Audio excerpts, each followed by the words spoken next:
Welcome back to the show Talk with Your Doc, and with me is Dr. Abu Bakare, who is an endocrinologist here in Thunder Bay, Ontario, Canada, and we are talking about obesity. Dr. Bakare, you were mentioning about the diet and how to lose the weight, and you mentioned that the diet has to be a balanced diet. That's right. Which means it should not be too much carbohydrate, should not be too much of fat. Correct. And it should be balanced one. So now, how much should be the calorie intake of that diet?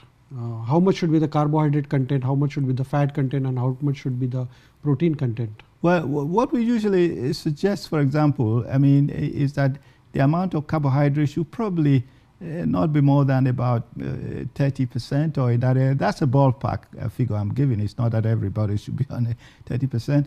The amount of fat, what is left, obviously, is about 70%. Usually we can't take in more than 20 to 25% of protein, and then the rest will be, of course, fat.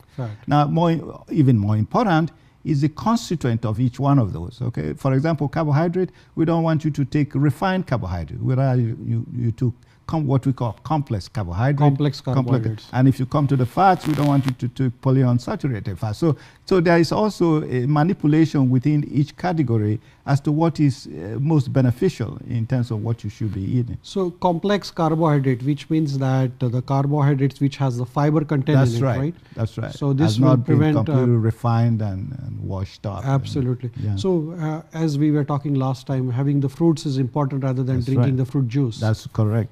That's the complex carbohydrates. Extremely correct. Yeah. Right. Now, other than this diet, about exercise. That's right. What is the role of exercise in the weight loss? Well, the role of exercise, we like to call it an increased activity, because you tell somebody about exercise, they think you're going to go into the gym, and all you have to do, if you walk 30 minutes, 5-6 days of the week, and total up about 150 minutes a week, that's standard exercise that is required of you. So it's not, you don't have to be a marathon runner. So 150 minutes of walking or running or whatever the exercise you do over the period of a week is good enough to keep you, prevent you from the obesity. That's right. So this 150 minutes can be done over the period of 3 days, 4 days. That's right. You can divide it over the period and then get it done. And on each occasion, you don't have to do it all at once. You don't have to do the whole 50 minutes. That day you could break it up, and it's the total that is important. Right. Yeah. Now, the diet, exercise. That's right. Now, some patients, if they cannot lose their weight by diet or exercise, what are the options for them? Well, in Canada, we don't have a very high level of the next option, which is medication. But the medication should not be on the basis of just medication. It still has to be on the basis of appropriate diet and exercise, or what we call lifestyle changes. Just handing out a medication to a patient is not really appropriate in the management of obesity. We also suggest that there are levels. If your BMI is up to about 27 or so, then you should really be on lifestyle changes. Okay? If your BMI is 27, but you already have some of the comorbidities that I mentioned earlier, hypertension and diabetes, then you should be on lifestyle changes as well as a medication. So this medication, the drugs which are available in the prescription drugs I'm talking about. That's right. Do they have any side effects? Of course, medications have side effects. So it is better not to take them. If you could. If you could.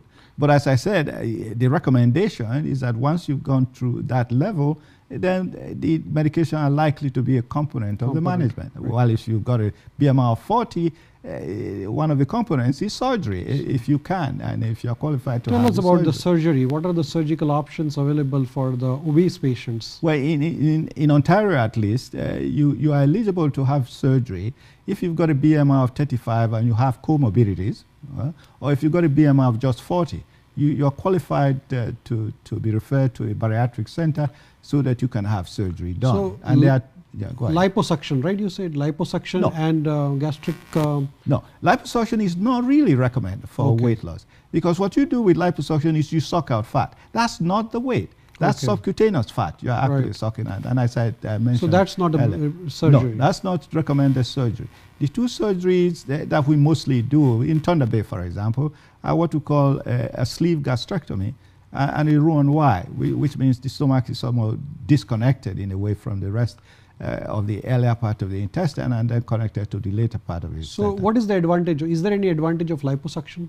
There is no advantage in terms of medically and metabolically of weight of liposuction. It may look nicer. It's just cosmetic surgery. It's very cosmetic, and it's not recommended. Not recommended. No. Does it have any side effects, the liposuction? Well, I'm not sure it has any profound side effects in terms of any consequences, but it's just not anything to do with.